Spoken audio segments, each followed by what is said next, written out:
जिस घर में ये दुआ इखलास से सुनी जाती है वहां फरिश्ते कदम रखते हैं, हर कोना नूर से भर जाता है और अल्लाह की रहमत उस घर पर साया कर लेती है। जो अल्लाह से टूटा हुआ होता है उसे ये दुआ जोड़ देती है। जिसे लगने लगता है कि अब कोई रास्ता नहीं बचा, उसके लिए ये दुआ नया रास्ता बना देती है। भाइयों और बहनों, कभी कभी हमारी जिंदगी में मुसीबतें यूं आती हैं जैसे सब कुछ खत्म हो रहा हो। घर में कलह, बात बात पर टकराव, बच्चों की नाफरमानी, रोजगार में रुकावट, अचानक से होने वाले नुकसान, सब कुछ बेवजह। मगर क्या आपने कभी सोचा, शायद ये सब इसलिए हो रहा है क्योंकि हमारे घरों में अल्लाह के कलाम की आवाज नहीं गूंज रही। यही दुआ जो आप सुनने जा रहे हैं आपके घर को बर्बादी से बचा सकती है, आपके दिल को राहत दे सकती है और आपकी हर उलझन को सुलझा सकती है। ये वो दुआ है जिसे सुनकर घरों की हवा तक बदल जाती है, जिसे सुनते सुनते इंसान की आंखें भर आती हैं और दिल कह उठता है, ऐ अल्लाह मुझे माफ कर और मेरी मुश्किल आसान कर। सिर्फ आज नहीं, रोज सुनिए इसे, अपने घर में बजाइए, अपने बच्चों को सुनाइए, क्योंकि ये वो आवाज है जो जादू, तावीज, बंधन और हर बुरे असर को जड़ से मिटा सकती है, बशर्ते आप यकीन से सुने। और एक आखिरी बात, अगर आप वाकई राहत चाहते हैं तो इसे सुने बगैर न जाएं, क्योंकि ये वीडियो नहीं, आपके लिए अल्लाह की तरफ से एक पैगाम है। कमेंट में आमीन जरूर लिखें ताकि ये दुआ आपकी जिंदगी में भी असर करे जैसे हजारों की जिंदगियों में कर चुकी है। अब दिल से सुनिए वो पाक दुआ जो आपके लिए रहमत बनकर आई है। अऊज़ु बिल्लाहि मिनश शैतानिर रजीम, बिस्मिल्लाहिर रहमानिर रहीम। या अय्युहल्लज़ीना आमनू औफू बिल उक़ूद उहिल्लत लकुम बहीमतुल अनआम इल्ला मा युतला अलैकुम गैर महिल्लिस सैद व अंतुम हुरुम इन्नल्लाहा यहकुमु मा युरीद। या अय्युहल्लज़ीना आमनू ला तुहल्लिमू शआइरल्लाहि वलश शहरल हराम वलल हदिय वलल क़लाइद वला आमीनल बैतल हराम यब्तगून फदलन मिन रब्बिहिम व रिदवाना व इज़ा हलल्तुम फस्तअदू वला यजरिमन्नकुम शनआनु कौमिन अन सद्दूकुम अनिल मस्जिदिल हराम अन तअतदू व तआवनू अलल बिर्रि वत्तक़वा वला तआवनू अलल इस्मि वल उद्वान वत्तक़ुल्लाह इन्नल्लाहा शदीदुल इक़ाब। हुर्रिमत अलैकुमुल मैततु वद्दमु वलहमुल खिंज़ीर वमा उहिल्ला लिग़ैरिल्लाहि बिहि वल मुनख़निक़तु वल मौक़ूज़तु वल मुतरद्दियतु वन नतीहतु वमा अकलस सबु इल्ला मा ज़क्कैतुम वमा ज़ुबिहा अलन नुस्बि व तस्तक़सिमू बिल अज़लाम ज़ालिकुम फ़िस्क़। अल यौम यइसल लज़ीना कफ़रू मिन दीनिकुम फ़ला तख़शौहुम वख़शौन अल यौम अकमलतु लकुम दीनकुम व अतममतु अलैकुम निअमती व रदीतु लकुमुल इस्लाम दीना फमन इत्तुर्रा फ़ी मख़मसतिन गैर मुतजानिफ़िन इस्म फ़इन्नल्लाहा गफ़ूरुर रहीम। यसअलूनक माज़ा उहिल्ल लहुम क़ुल उहिल्ल लकुमुत तय्यिबात वमा अल्लमतुम मिनल जवारिहि मुकल्लिबीन तुअल्लिमूनहुन्ना मिम्मा अल्लमकुमुल्लाह फ़कुलू मिम्मा अमसकना अलैकुम वज़्कुरू इस्मल्लाहि अलैहि वत्तक़ुल्लाह इन्नल्लाहा शदीदुल इक़ाब। अल यौम उहिल्ल लकुमुत तय्यिबात व तआमुल लज़ीना ऊतुल किताब हिल्लुल लकुम व तआमुकुम हिल्लुल लहुम वल मुहसनातु मिनल मुअमिनाति वल मुहसनातु मिनल लज़ीना ऊतुल किताब मिन क़ब्लिकुम इज़ा आतैतुमूहुन्ना उजूरहुन्ना मुहसिनीन गैर मुसाफ़िहीन वला मुस्तख़ीरीन आखिरा वमन यकफ़ुर बिल ईमान फ़क़द हबित अमलुहु व हुवा फ़िल आखिरति हुमुल ख़ासिरून।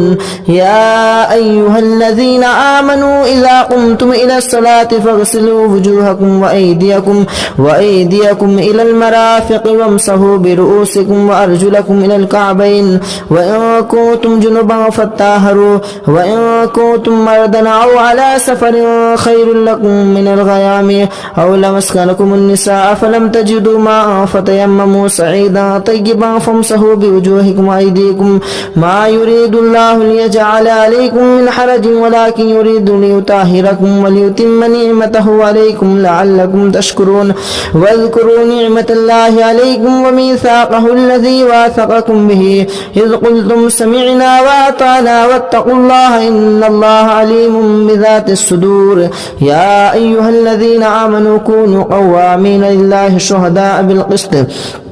ولا يجرمنكم شنآن قوم أن صدوكم عن المسجد الحرام أن تعتدوا وتعاونوا على البر والتقوى يا أيها الذين آمنوا كونوا قوامين لله شهداء بالقسط ولا يجرمنكم شنآن قوم أن صدوكم عن المسجد الحرام أن تعتدوا وتعاونوا على البر والتقوى ولا تعاونوا على الإثم والعدوان واتقوا الله إن الله شديد العقاب يا أيها الذين آمنوا كونوا قوامين لله شهداء بالقسط ولا يجرمنكم شنآن قوم على ألا تعدلوا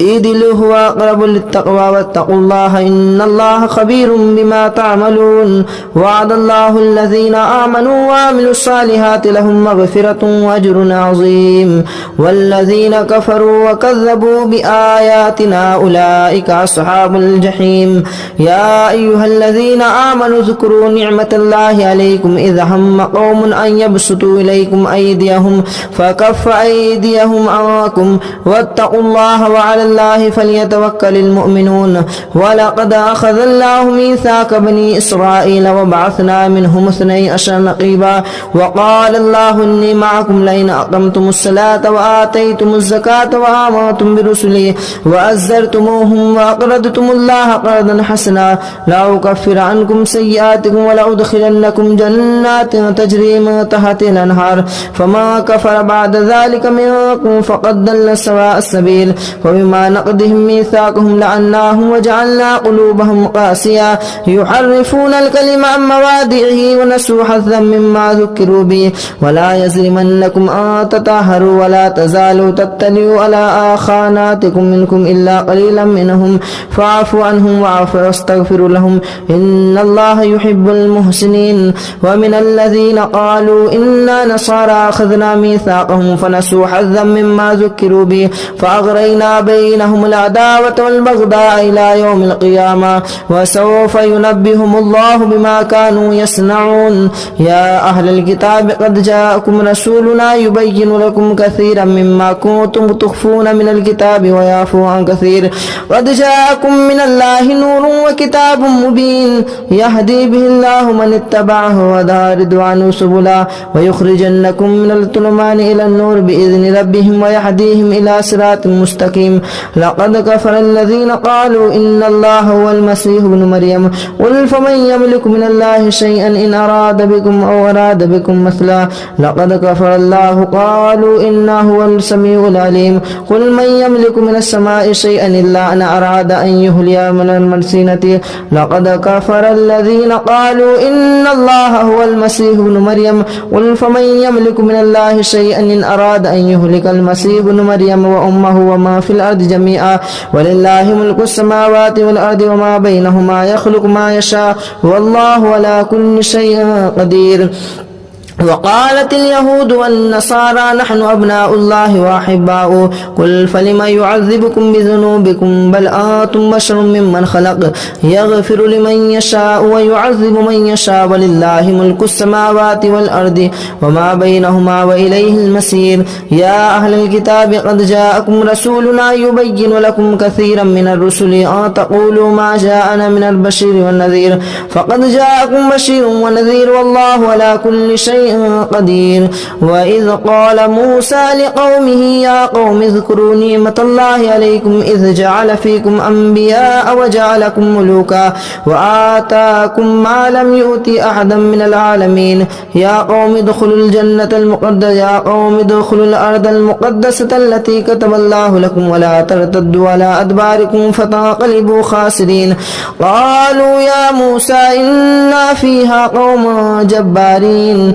وإنا لن ندخلها حتى يخرجنا منها فإن يخرجنا منها فإنا داخلون قال رجلان من الذين يخافون أنعم الله عليهم ادخلوا عليهم الباب فإذا دخلتموه فإنكم غالبون وعلى الله فليتوكلوا إن كنتم مؤمنين قالوا يا موسى إنا لن ندخلها أبدا ما داموا فيها فادخلوا أنت وداخلون قال قالوا يا موسى إنا لن ندخلها أبدا ما داموا فيها فاذهب أنت وربك فقاتلا إنا هاهنا قائدون قال رب إني لا أملك إلا نفسي وأخي فافرق بيننا وبين القوم الفاسقين قال فإنها محرمة عليهم 40 سنة يتيهون في الأرض فلا تأس على القوم الفاسقين واتل عليهم نبأ ابني آدم بالحق إذ قربنا قلنا يا بأوا بكم واتل عليهم نبأ ابني آدم بالحق إذ قربا قربانا فتقبل من أحدهما ولم يتقبل من الآخر قال لا تقبل من الآخر لئن بسطت إلي لئن بسطت واتل عليهم نبأ ابني آدم بالحق إذ قربا قربانا فتقبل من أحدهما ولم يتقبل من الآخر قال أقتلنك قال إنما يتقبل الله من المتقين لئن بسطت إلي يدك لتقتلني ما أنا بباسط يدي لأقتلك إني أخاف الله رب العالمين إني أريد أن تبوء بإثمي وإثمك فتكون من أصحاب النار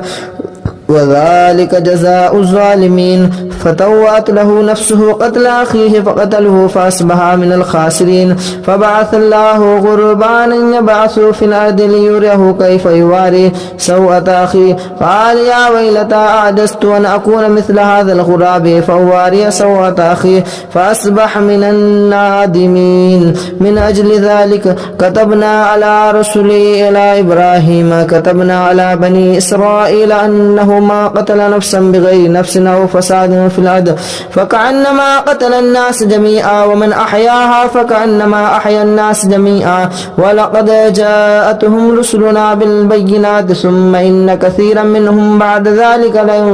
لمفسدون إنما جزاء الذين يحاربون الله ورسوله ويسعون في الأرض فسادا أن يقتلوا أو يسلبوا أو تقطع أيديهم وأرجلهم من خلاف أو ينفوا من الأرض ذلك لهم خزي في الدنيا وهم في الآخرة عذاب عظيم إلا الذين تابوا من بعد ذلك تقدروا عليهم فاعلموا أن الله غفور رحيم يا أيها الذين آمنوا اتقوا الله وابتغوا إليه الوسيلة وجاهدوا في سبيله لعلكم تفلحون إن الذين كفروا لو أن لهم ما في الأرض جميعا ومثله معه لافتدوا به من عذاب يوم القيامة ما تقبل منهم ولهم عذاب يريدون أن يخرجوا من النار وما هم خارجين من النار ولهم عذاب مقيم والسارق والسارقة فاقطعوا أيديهما جزاء بما كسب نكالا من الله والله عزيز حكيم فما تاب من بعد ظلمه وأصلح فإن الله يتوب عليهم إن الله غفور رحيم ألم تعلم أن الله له ملك السماوات والأرض يعذب من يشاء ويغفر لمن يشاء ويعذب من يشاء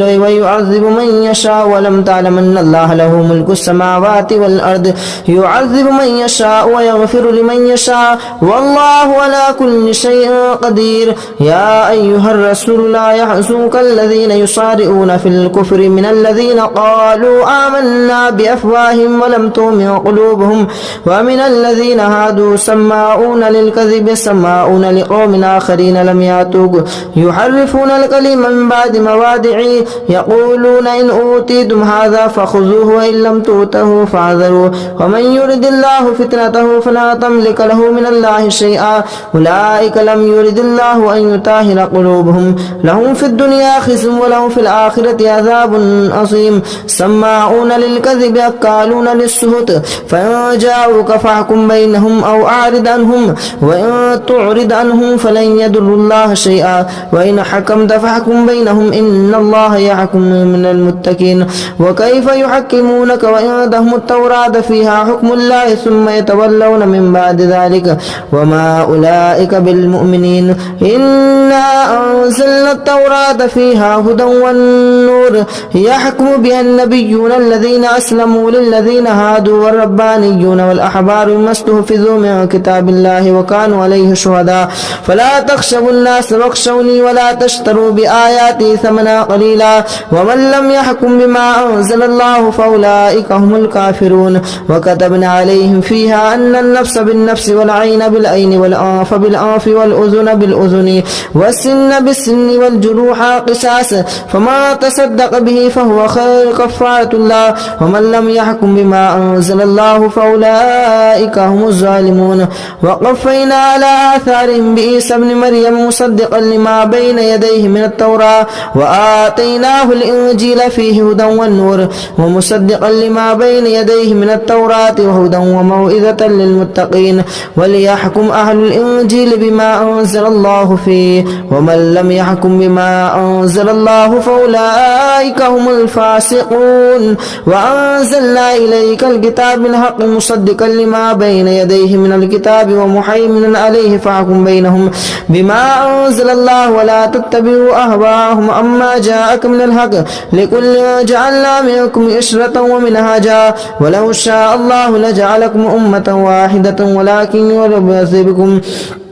ولو شاء الله لجعلكم أمة واحدة ولكن ليبلوكم فيما آتاكم فاستبقوا الخيرات إلى الله مرجعكم جميعا فينبئكم بما كنتم فيه تختلفون وأن يحكم بينهم بما أنزل الله ولا تتبع أهواءهم وحذرهم أن يفتنون عن بعد ما أنزل الله إليك فإن توليتم فاعلموا أنما يريد الله أن يصيبكم الله ببعده ذنوبهم وإن كثيرا من الناس لفاسقون أفحكم الجاهلية يبغون ومن أحسن من الله حكما لقوم يوقنون يا أيها الذين آمنوا لا تتخذوا اليهود والنصارى أولياء بعضهم أولياء بعض ومن يتولهم منكم فإنه بهم إن الله لا يهدي القوم الفاسقين فترى الذين في قلوبهم مرض يسارعون فيهم يقولون نخشى أن تصيبهم دائرة فعسى الله أن يأتي بالفتح وأمر بأمره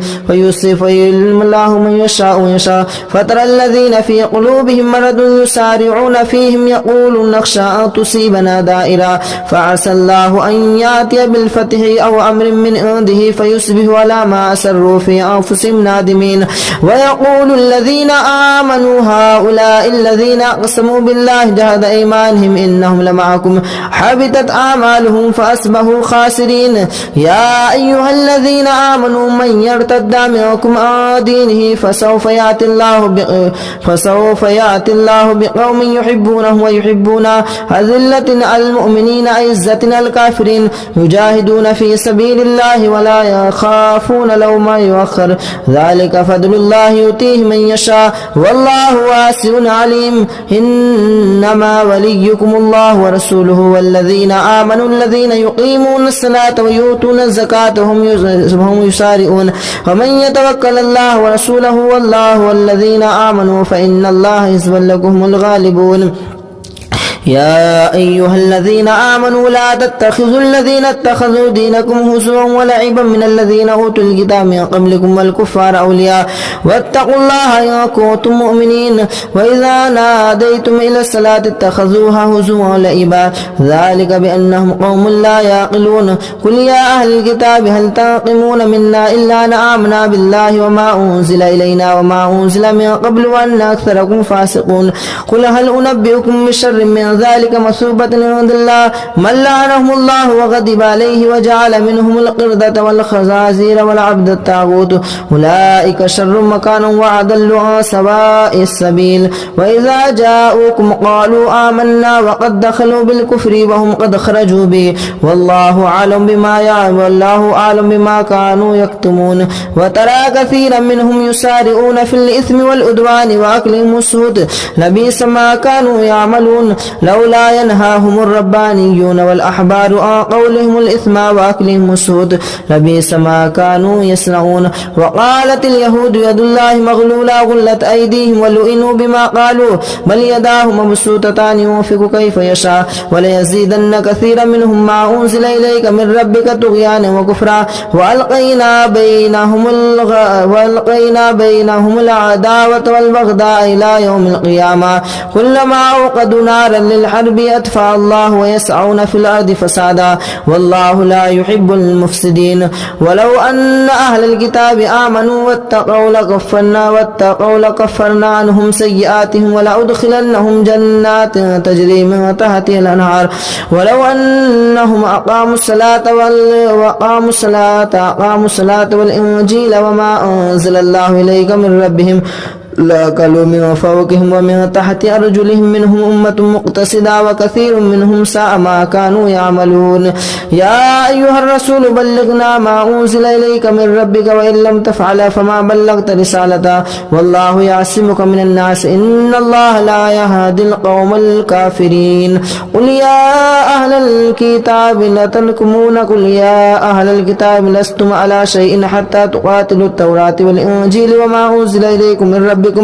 ويزيد الذين كثيرا منهم ما أنزل إليك من ربك طغيانا وكفرا فلا تأس على القوم الكافرين إن الذين آمنوا والذين هادوا والسابئون والنصارى من آمن بالله واليوم الآخر وعمل صالحا فلهم أجرهم عند ربهم ولا خوف عليهم ولا إن الذين آمنوا والذين هادوا والسابئون والنصارى من آمن بالله واليوم الآخر وعمل صالحا فلا خوف عليهم ولا هم يحزنون لقد أخذنا ميثاق بني إسرائيل وأرسلنا إليهم رسلا كلما جاءهم رسول بما لا تهوى أنفسهم فريقا كذبوا وفريقا يقتلون وحسبوا أن لا تكون فتنة فجموا وسموا إلى الله تعالى عليهم ثم عموا وسموا كثيرا منهم والله بصير بما يعملون لقد كفر الذين قالوا إن الله هو المسيح ابن مريم وقال المسيح يا بني إسرائيل اعبدوا الله ربي وربكم إنه من يشرك بالله فقد حرم الله عليه الجنة ومأواه النار وما للظالمين من أنصار لقد كفر الذين قالوا إن الله ثالث ثلاثة وما من إله إلا إله واحد وإن لم ينتهوا عما كانوا ليمسن الذين كفروا منهم عذاب أليم أفلا يتوبون إلى الله ويستغفرون والله غفور رحيم ما المسيح ابن مريم إلا رسول قد خلت من قبله الرسل وأمه صديقة كان يأكلان الطعام انظر كيف نبين لكم الآيات ثم انظر أنا يؤفكون قل أتعبدون من دون الله ما لا يملك لكم ضرا ولا نفعا والله هو السميع العليم قل يا أهل الكتاب لا تغلوا في دينكم غير الحق ولا تتبعوا أهواء قوم قد ضلوا من قبل وأضلوا كثيرا وأضلوا عن سواء السبيل لعن الذين كفروا من بني إسرائيل على لسان داود وعيسى ابن مريم ذلك بما عصوا وكانوا يعتدون كانوا لا يتناهون عن منكر فعلوا لبئس ما كانوا يفعلون ترى كثيرا منهم يتولون الذين كفروا لبئس ما قدمت لهم أنفسهم أن سخط الله عليهم وفي العذاب هم خالدون ولو كانوا يؤمنون بالله والنبيين وما أنزل إليهم ما اتخذوهم أولياء ولكن كثيرا منهم فاسقون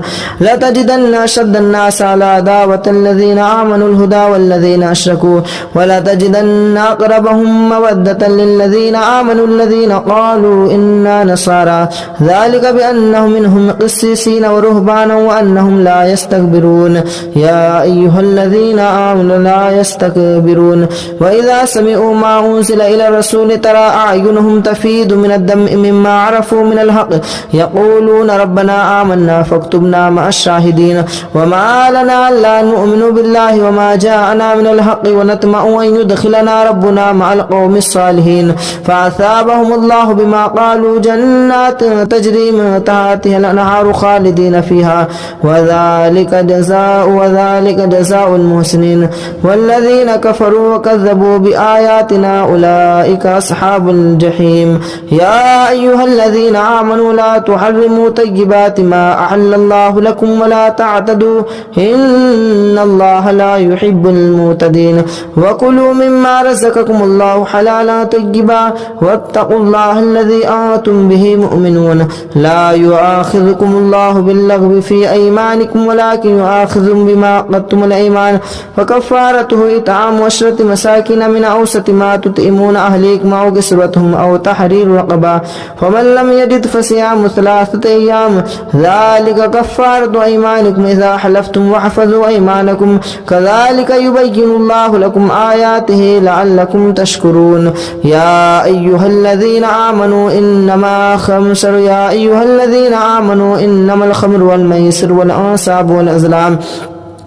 رجس من عمل الشيطان فاجتنبوه لعلكم تفلحون إنما يريد الشيطان أن يوقع بينكم العداوة والبغضاء في الخمر والميسر ويصدكم عن ذكر الله وعن الصلاة فهل أنتم منتهون وأطيعوا الله وأطيعوا الرسول واحذروا فإن توليتم فاعلموا أنما على رسولنا البلاغ المبين ليس عليكم جناح أن تبتغوا فضلا من ربكم ليس على الذين آمنوا وعملوا الصالحات جناح فيما طعموا إذا ما اتقوا وآمنوا وعملوا الصالحات ثم اتقوا وآمنوا ثم اتقوا وأحسنوا والله يحب المحسنين يا أيها الذين آمنوا ليبلونكم الله بشيء من الصيد تناله أيديكم ورماحكم ليعلم الله من يخافه بالغيب فمن اعتدى بعد ذلك فله عذاب أليم يا أيها الذين آمنوا لا تقتلوا الصيد وأنتم حرم وما قتله منكم متعمدا فجزاء مثل ما قتل من النعيم يحكم به ذوى عدل منكم هديا بالغ الكعبة وكفارة طعام مساكين وعدل ذلك صياما ليذوق وبال أمره عفى الله عما سلف ومن عاد فينتقم الله منه والله عزيز ذو انتقام أحل لكم صيد البحر وطعامه متاعا لكم وللسير وحرم أهل لكم ليلة الصيام الرفث أحل لكم صيد البحر وطعامه متاعا لكم وللسيارة وحرم عليكم صيد البر ما دمتم حرما واتقوا الله الذي إليه تهشرون جعل الله الكعبة البيت الحرام قياما للناس والشهر الحرام والهدي والقلائد ذلك لتعلموا أن الله يعلم ما في السماوات وما في الأرض وأن الله بكل شيء عليم اعلموا أن الله شديد العقاب وأن الله غفور رحيم ما على الرسول إلا البلاغ والله يعلم ما تبدون ما تكتمون قل لا يستوي الخبيث والطيب ولو أعجب كثرة الخبيث فاتقوا الله يا أولي الألباب لعلكم تفلحون يا أيها الذين آمنوا لا تسألوا عن أشياء تبد لكم ما تسوكم ولا تسألوا عنها حين ينزل القرآن تبد لكم عفى الله عنها والله غفور حليم قد سألها قوم من قبلكم ثم أصبحوا بها كافرون ما جعل الله من بحيرة ولا سائبة ولا وسيلة ولا حام ولكن الله كفروا يفعلون مع الكذبين وأكثرهم لا يعقلون وإذا قيل لهم تعالوا إلى ما أنزل الله وإلى الرسول قالوا حسبنا ما وجدنا عليه آباءنا أولو كان آباؤهم لا يعقلون شيئا ولا يهتدون يا أيها الذين آمنوا عليكم أنفسكم لا يضركم ما ضل إذا اهتديتم إلى الله مرجعكم ينبئكم بما كنتم تعملون يا أيها الذين آمنوا شهادة بينكم إذا حضر أحدكم الموت حين الوصية 2 ذوى عدل منكم أو آخران من غيركم إن أنتم ضربتم في الأرض فأصابتكم مصيبة الموت تحبسونهما من بعد الصلاة فيقسمان بالله إن ارتبتم لا نشتري به ثمنا ولو كان ذا قربى ولا نكتم شهادة الله إنا إذا لمن الآثمين فإن أثر على أنهم استحق إثما فآخران يقومان مقامهما من الذين استحق عليهم الأوليان ولا يعني فيقسمان بالله لشهادتنا حق من شهادتهما وما اعتدينا إنا إذا لمن الظالمين ذلك أدنى أن يأتوا بالشهادة على وجهها إن يخافوا ترد أيمان بعد أيمانهم واتقوا الله واعلموا أن الله لا يهدي القوم الفاسقين يوم يجمعكم الرسول فيقول ماذا أجبتم قالوا لا علم لنا إنك أنت العليم الحكيم إذ قال الله يا عيسى ابن مريم اذكر نعمتي عليك وعلى والدتك إذ أيدتك بروح القدس تكلم الناس في المهد وكهلا وإذ علمتك الكتاب والحكمة والتوراة والإنجيل وإذ تخلق من الطين كهيئة الطير بإذني فتنفخ فيها فتكون طيرا بإذني وتبرئ الأكمه والأبرص بإذني وإذ تخرج الموت بإذني وإذ كففت بني إسرائيل عنك إذ جئتهم بالبينات فقال الذين كفروا منهم إن هذا إلا سحر مبين وإذ أوحيت إلى الحواريين أن آمنوا بي وبرسولي قالوا آمنا واشهد بأننا مسلمون إذ قال الحواريون يا عيسى ابن مريم هل يستطيع ربك أن ينزل علينا مائدة من السماء قال اتقوا الله إن كنتم مؤمنين قالوا نريد أن نأكل منها وتطمئن قلوبنا ونعلم قد صدقتنا ونكون عليها من الشاهدين قال عيسى ابن مريم اللهم ربنا أنزل علينا مائدة من السماء قال الله إن الله وإذ قال الله يا عيسى ابن مريم أنت قلت للناس تكفر قالوا سبحانك لا أقول لكم بالله إن كنتم تقولون ما كنت لكم إلا من أوتي به أن اعبدوا الله وكنتم به شهيد منكم إن تعذبكم ففريقا كذبتم قال الله هذا يوم ينفع صادق لهم جنات تجري من تحت الأنهار خالدين فيها أبدا رضي الله عنهم ورضوا عنه لله ملك السماوات وما في الأرض وهو على كل شيء قدير أعوذ بالله من الشيطان الرجيم بسم الله الرحمن الرحيم يا أيها الناس اتقوا ربكم الذي خلقكم من نفس واحدة وخلق منها زوجها وبث منهما رجالا كثيرا ونساء واتقوا الله الذي تساءلون به والأرحام إن الله كان عليكم رقيبا وآتوا اليتامى أموالهم ولا تتبدلوا الخبيث بالطيب ولا تأكلوا أموالهم إلى أموالكم إنه كان حوبا كبيرا وإن خفتم ألا تقسطوا في اليتامى فانكحوا ما طاب لكم من النساء مثنى وثلاث ورباع فإن خفتم ألا تعدلوا فواحدة أو ما ملكت أيمانكم ذلك أدنى ألا تعولوا وآتوا النساء صدقاتهن نحلا فإن تبن لكم عن شيء منه نفسا فكلوا منه نساء مارئا وآتوا النساء صدقاتهن نحلا فإن تبن لكم عن شيء منه نفسا فكلوه هنيئا مريئا ولا تؤتوا السفهاء أموالكم التي جعل الله لكم قياما وارزقوهم فيها واكسوهم وقولوا لهم قولا معروفا وآتوا اليتامى حتى إذا بلغوا النكاح فإن آنستم منهم رشدا فادفعوا إليهم أموالهم ولا تأكلوها إسرافا وبدارا أن يكبروا وما كان غنيا فليستعفف وما كان فقيرا فليأكل بالمعروف فإذا دفعتم إليهم أموالهم فأشهدوا عليهم وكفى بالله حسيبا للرجال نصيب مما ترك الوالدان والأقربون وللنساء نصيب مما ترك الوالدان والأقربون مما قل منه أو كثر نصيبا مفرودا وإذا حضر القسمة أولو القربى واليتامى والمساكين فارزقوهم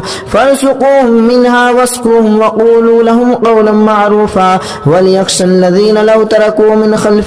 خلفهم ذرية ضعافا خافوا عليهم فليتقوا الله وليقولوا قولا سديدا إن الذين يأكلون أموال اليتامى ظلما إنما يأكلون في بطونهم نارا وسيصلون سعيرا يوصيكم الله في أولادكم للذكر مثل حظ الأنثيين فإن كن نساء فوق 2 فلهن ثلثا ما ترك وإن كان واحدة فلها النصف ولأبويه لكل واحد منهما مما ترك كان له فرف وإن كانت واحدة فلها نصف ولأبويه لكل واحد منهم السدس مما ترك كان له ولد فإن لم يكن له ولد وورثه أبواه فلأمه الثلث فإن كان له إخوة فلأمه السدس من بعد وصية يوصي بها أو دين آباؤكم وأبناؤكم لا تدرون أيهم أقرب لكم نفعا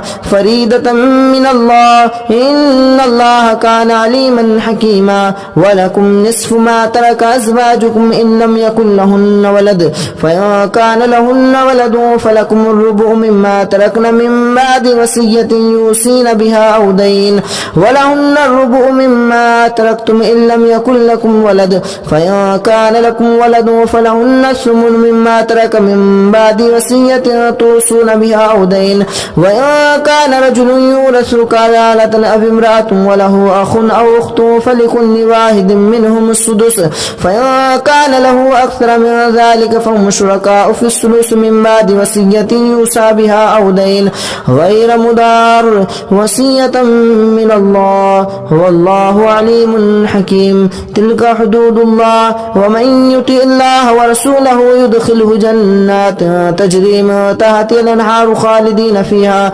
وذلك الفوز العظيم ومن يرد الله ورسوله ويتعدى حدوده يدخله نارا خالدا فيها وله عذاب مهين واللاتي ياتين الفاحشة من نسائكم فاستشهدوا عليهن 4 منكم فإن شهدوا فأمسكوهن في البيوت حتى يتوفاهن الموت أو يجعل الله لهن سبيلا واللذان ياتيانها منكم فآذوهما فإن تابا وأصلحا فأعرضوا عنهما إن الله كان توابا رحيما إنما التوبة على الله للذين يعملون السوء بجهالة ثم يتوبون من قريب فأولئك يتوب الله عليهم والله كان الله عليما حكيما وليست التوبة للذين يعملون السيئات حتى إذا حضر أحدهم الموت قال إني تبت الآن ولا الذين يموتون وهم كفار أولئك أعتدنا لهم عذابا أليما يا أيها الذين آمنوا لا يحل لكم أن ترثوا النساء كرها ولا تعدلوهن لتذهبوا ببعض ما آتيتموهن إلا أن يأتين بفاحشة مبينة وآشروهن بالمعروف فإن كرهتموهن فعسى أن تكرهوا شيئا ويجعل الله فيه خيرا كثيرا وإن أردتم أن تستبدلوا وإن أردتم استبدال زوج مكان زوج وآتيتم إحداهن قنطارا فلا تأخذوا منه شيئا أتأخذونه بهتانا وإثما مبينا وكيف تأخذونه وقد أفضى بعضكم إلى بعض وأخذنا منكم ميثاقا غليظا ولا تنكحوا ما نكح آباؤكم من النساء إلا ما قد سلف إنه كان فاحشة ومقتا وساء سبيلا حرمت عليكم أمهاتكم وبناتكم وأخواتكم وأماتكم وخالاتكم وبنات الأخ وبنات الأخت وأمهاتكم اللاتي أرضعنكم وأخواتكم من الرضاعة وأمهات نسائكم وربائبكم اللاتي في حجوركم من نسائكم اللاتي دخلتم بهن فإن لم تكونوا دخلتم بهن فلا جناح عليكم وحلائل أبنائكم الذين من أسلابكم وأن تجمعوا بين الأختين إلا ما قد سلف إن الله كان غفورا رحيما والمحسنات من النساء إلا ما ملكت أيمانكم كتاب الله عليكم وأحل لكم ما وراء ذلكم تبتغوا بأموالكم محسنين غير مسافهين والمحسنات من النساء إلا ما ملكت أيمانكم كتاب الله عليكم وأحل لكم ما وراء ذلكم تبتغوا بأموالكم محسنين غير مسافهين فما استطعتم به منهن فآتوهن أجورهن فريدا ولا جناح عليكم فيما تراضيتم به من بعد الفريدا إن الله كان عليما حكيما ومن لم يستطع منكم طولا أن ينكح المحسنات المؤمنات فمما ملكت أيمانكم من فتياتكم المؤمنات والله أعلم بإيمانكم بعضكم من بعض فانكحوهن بإذن أهلهن وآتوهن أجورهن بالمعروف محسنات غير مسافحات وغير متخذي أخدان فإذا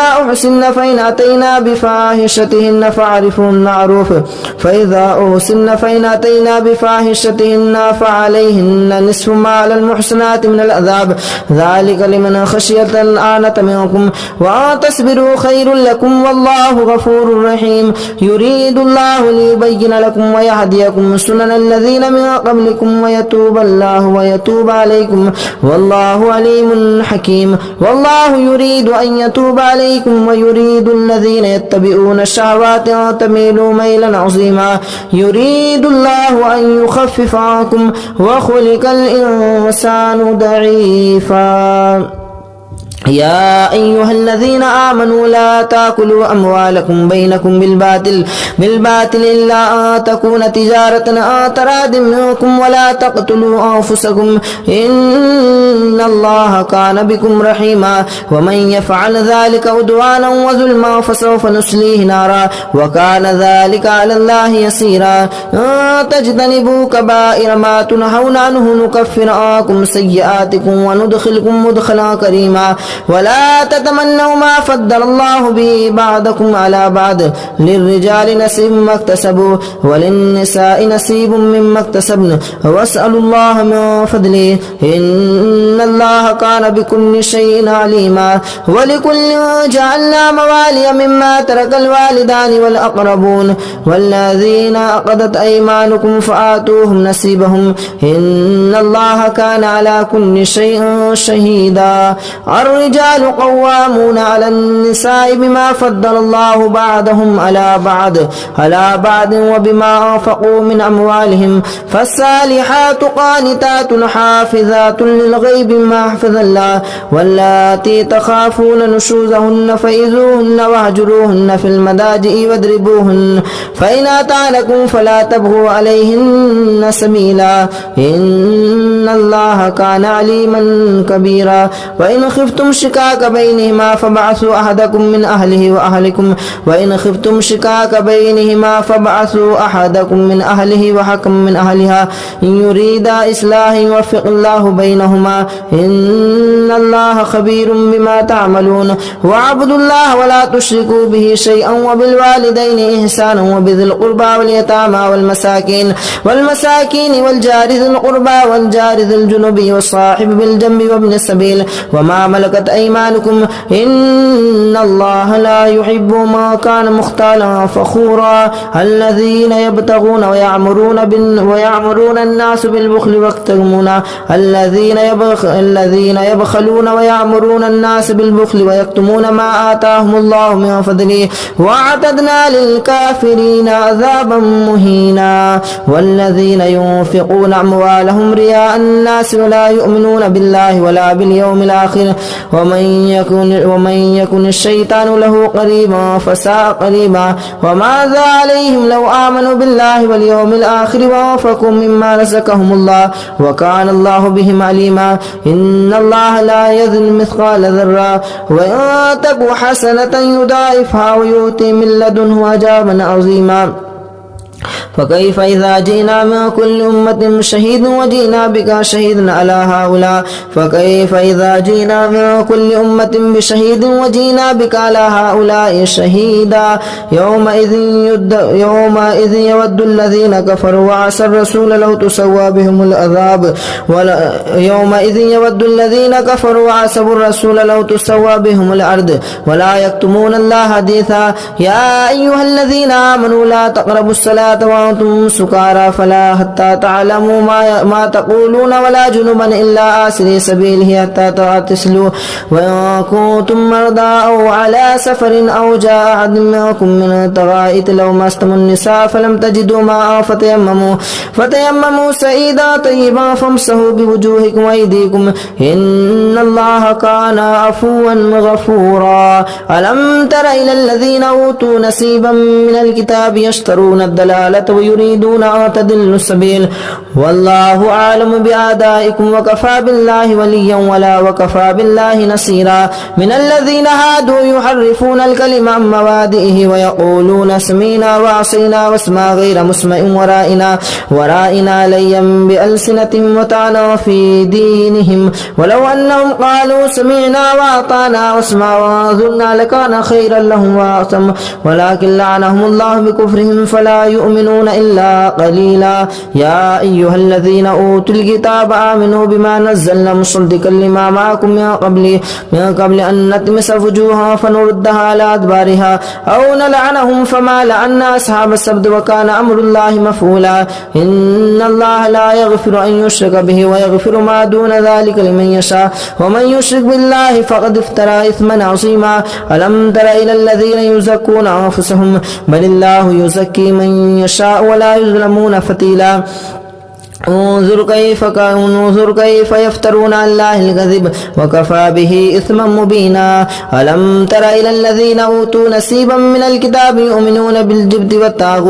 والطاغوت ويقولوا للذين كفروا هؤلاء أهدى من الذين آمنوا سبيلا أولئك الذين لعنهم الله ومن يلعن الله فلا تجد له نصيرا أم لهم نصيب من الملك فإذا لا يؤتون الناس نقيرا أم يحسدون الناس على ما آتاهم الله من فضله فقد آتينا على إبراهيم الكتاب والحكمة وآتيناهم ملكا عظيما فمنهم من آمن به ومنهم من صد عنه وكفى بجهنم سعيرا إن الذين كفروا بآياتنا سوف نسليهم نارا كلما نضجت جلودهم بدلناهم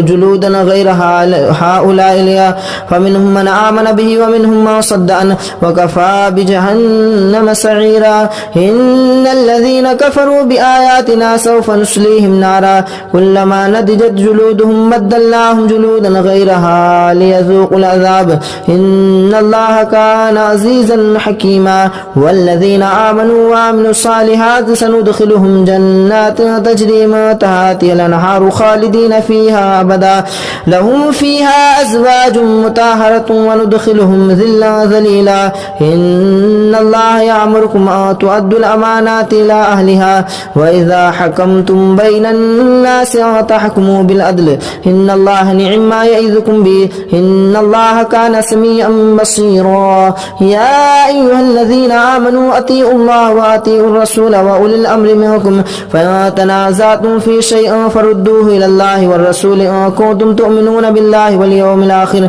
ذلك خير وأحسن تأويلا ألم تر إلى الذين يزعمون أنهم آمنوا بما أنزل إليك وما أنزل من قبلك يريدون أن يتحاكموا إلى الطاغوت وقد أمروا أن يكفروا به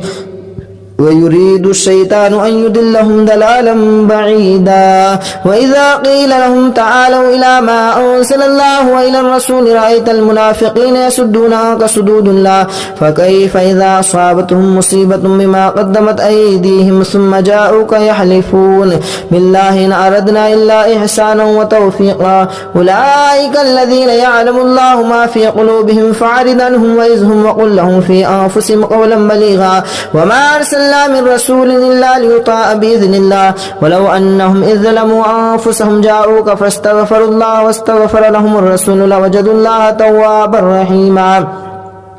فلا وربك لا يؤمنون حتى يحكموك فيما شجر بينهم ثم لا يجدوا في أنفسهم حرجا مما قضيت ويسلموا تسليما ولو أنا كتبنا عليهم أن اقتلوا أنفسكم أو اخرجوا من دياركم ما فعلوه إلا قليل منهم ولو أنهم فعلوا ما يؤذون به لكان خيرا لهم وأشد تثبيتا وإذا لآتيناهم من لدنا أجرا عظيما ولهديناهم صراطا مستقيما ومن يطع الله والرسول فأولئك مع الذين أنعم الله عليهم من النبيين والصديقين والشهداء والصالحين وحسن أولئك رفيقا ذلك الفضل من الله وكفى بالله عليما يا أيها الذين آمنوا خذوا حذركم فانفروا ثبات أو انفروا جميعا وإن منكم لمن ليبطئن فإن أصابتكم مصيبة قال قد أنعم الله علي إذ لم أكن معهم شهيدا ولئن أصابكم فضل من الله ليقولن ولئن أصابكم فضل من الله ليقولن كأن لم تكن بينكم وبينهم مودة يا ليتني كنت معهم فأفوز فوزا عظيما فليقاتل في سبيل الله الذين يشترون الحياة الدنيا بالآخرة ومن يقاتل في سبيل الله فيقتل أو يغلب فسوف نؤتيه أجرا عظيما وما لكم لا تقاتلون في سبيل الله والمستضعفين المستضعفين من الرجال والنساء والولدان الذين يقولون ربنا أخرجنا من هذه القرية الظالم أهلها واجعل لنا من لدنك وليا واجعل لنا من لدنك نصيرا. الذين يأكلون الربا لا يقومون إلا كما يقوم الذي ألم تر إلى الذين قيل لهم كفوا أيديهم وأقيموا الصلاة وآتوا الزكاة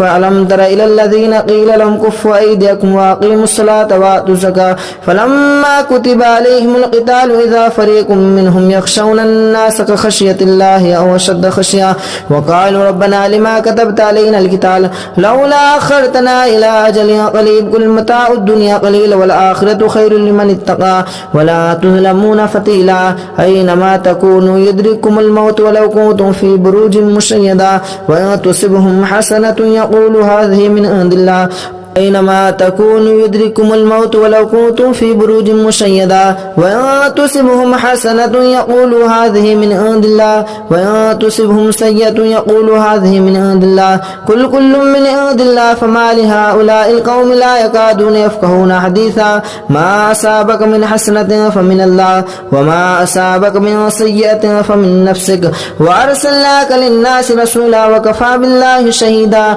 من يطيع الرسول فقد أطاع الله وما تولى فما أرسلناك عليهم حفيظا. ويقولون طاعة فإذا برزوا من عندك ميت طائفة منهم غير الذين تقولون والله يكتمون ما تكنون فأعرض عنهم وتوكل على الله وكفى بالله وكيلا. أفلا يتدبرون القرآن ولو كان من عند الله لوجدوا فيه اختلافا كثيرا وإذا جاءهم أمر من أمرنا اختلفوا أذاؤوا فيه ولو ردوه إلى الرسول وإلى الأمر منهم لعنة الله ينبتهم وإذا جاءهم أمر من أمرنا بلا خوف أذاؤوا به ولو ردوه إلى الرسول وإلى أولي الأمر منهم لعلمه الذين يستنبتونه منهم ذلولا فضل الله عليكم ورحمته لاتبعتم الشيطان إلا قليلا فقاتل في سبيل الله لا تكلف نفسا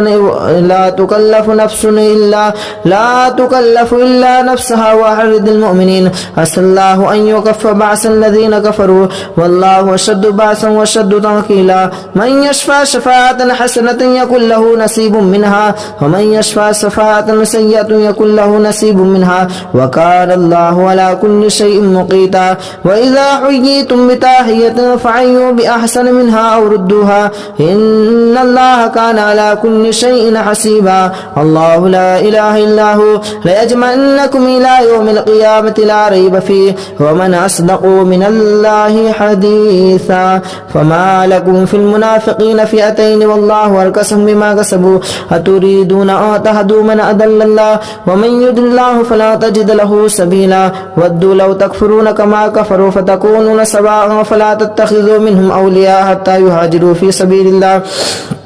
فإن تولوا فخذوهم واقتلوهم حيث وجدتموهم ولا تتخذوا منهم وليا ولا نصيرا إلا الذين يصلون إلى قوم بينكم وبينهم ميثاق أو جاءوكم وحدثت صدورهم أو يقاتلوكم أو يقاتلوا قومهم ولو شاء الله لسلطهم عليكم فلقاتلوكم فإن اعتزلوكم فلم يقاتلوكم وألقوا إليكم السلام فما جعل لكم عليكم سبيلا. ستجدون آخرين يريدون أن يأمنكم ويأمنوا قومهم كلما ردوا إلى الفتنة أركسوا فيها فإن لم يعتزلوكم ويلقون إليكم السلام ويكفوا أيديهم فيأخذوهم واقتلوهم حيث ثقفتموهم وأولئكم جعلنا لكم عليهم سلطانا مبينا. وما كان لمؤمن أن يقتل مؤمنا إلا خطأ وما قتل مؤمنا خطأ فتحرير رقبة مؤمنة ودية مسلمة إلى أهله إلا أن يصدقوا فإن كان من قوم عدو لكم وهو مؤمن فتحرير رقبة مؤمنة وإن كان من قوم بينكم وبينهم ميثاق فدية مسلمة إلى أهله وتحرير رقبة مؤمنة ومن لم يجد شهرين متتابعين توبة من الله والله عليم حكيما. ومن يقتل مؤمنا متعمدا فجزاؤه جهنم خالدا فيها وغضب الله عليه ولعنه وأعد له عذابا عظيما. يا أيها الذين آمنوا إذا ضربتم في سبيل الله فتبينوا ولا تقولوا لمن ألقى إليكم السلام لست مؤمنا تبتغون عرض الحياة الدنيا فعند الله مغانم كثيرة كذلك كنتم من قبل فمن الله عليكم فتبينوا إن الله كان بما تعملون خبيرا لا يستوي القائدون من المؤمنين غير أولي الضرر والمجاهدون في سبيل الله بأموالهم وأنفسهم فضل الله المجاهدون بأموالهم وأنفسهم على القائدين درجة وكلا وعد الله الحسنى وفضل الله المجاهدين على القائدين أجرا عظيما درجات منه ومغفرة ورحمة وكان الله غفورا رحيما إن الذين توفاهم الملائكة ظالمي أنفسهم قالوا فيما كنتم قالوا كنا مستضعفين فيهم قالوا لم تكن أرض الله واسعة فتحاجر فيها فأولئك مأواهم جهنم وساءت مصيرا إلا المستضعفين من الرجال والنساء والولدان لا يستطيعون حيلة ولا يهتدون سبيلا فأولئك عسى الله أن يعفو عنهم وكان الله عفوا غفورا ومن يهاجر في سبيل الله يجد في الأرض مراغما كثيرا وسعا ومن يخرج من بيته مهاجرا لله ورسوله ثم يدركه الموت فقد وقع أجره إلى الله وكان الله غفورا رحيما وإذا ضربتم في الأرض فليس عليكم جناح أن تقتلوا من صدقات وإذا ضربتم في الأرض فليس عليكم جناح أن تقصدوا من أصواتكم إن خفتم أن يفتنكم الذين كفروا إن الكافرين كانوا لكم عدوا مبينا وإذا كنت فيهم فأقمت لهم الصلاة فلتقم طائفة منهم معك وليأخذوا أسلحتهم فإذا سجدوا فليأكلوا من ورائكم ولتأتي طائفة أخرى لم يصلوا فليصلوا عليكم وليأخذوا حذركم وأسلحتكم ود الذين كفروا لو تغفلون عن أسلحتكم وأمتعتكم فيميلون عليكم ميلة واحدة ولا جناح عليكم إن كان بكم أو متم ولا جناح عليكم إن كان بكم أذى من مطر أو كنتم مرضى أن تضعوا أسلحتكم وخذوا حذركم إن الله أعد للكافرين عذابا مهينا فإذا قضيتم الصلاة فاذكروا الله قياما وقعودا وعلى جنوبكم فإذا اطمأننتم فأقيموا الصلاة إن الصلاة كانت على المؤمنين كتابا موقوتا ولا تهنوا في ابتغاء القوم تكونوا تعلمون فإنهم يعلمون كما تعلمون وترجون من الله ما لا يرجون وكان الله عليما حكيما إنا أنزلنا إليك الكتاب الحق لتحكم بين الناس بما أراكم الله ولا تكن للخائنين خصيما واستغفر الله إن الله كان غفورا رحيما ولا تجادل عن الذين يخافون عنهم إن الله لا يحب ما كان خوانا أثيما يستخفون من الناس ولا يستخفون من الله وهو معهم إذ يبيتون ما لا يرضى من القول وكان الله بما يعملون محيطا ها أنتم هؤلاء جادلتم عنهم في الحياة الدنيا فمن يجادل الله عنهم يوم القيامة أم من يكون عليهم وكيلا ومن يعمل سواء أو يظلم نفسه ثم يستغفر الله يجد الله غفورا رحيما ومن يكسب فإنما يكسبه على نفسه وكان الله عليما حكيما ومن يكسب خطيئة أو إثما ثم يوم به بريء منهم فقد احتمل بهتانا وإثما مبينا ولولا فضل الله عليك ورحمته لحمت طائفة منكم أن يضلوك وما يضلون إلا أنفسهم وما يضرون من شيء وأنزل الله عليك الكتاب والحكمة وعلمك ما لم تكن تعلم وكان فضل الله عليك عظيما لا خير في كثير من نجواهم إلا من أمر بالصدقة أو معروف أو إصلاح بين الناس ومن يفعل ذلك ابتغاء مرضات الله فسوف نؤتيه أجرا عظيما ومن يشاقق الرسول من بعد ما تبين له الهدى ويتبع غير سبيل المؤمنين نوله ما تولى ونصليه جهنم وساءت مصيرا إن الله لا يغفر أن يشرك به ويغفر ما دون ذلك لمن يشاء ومن يشرك بالله فقد فقد ضل ضلالا بعيدا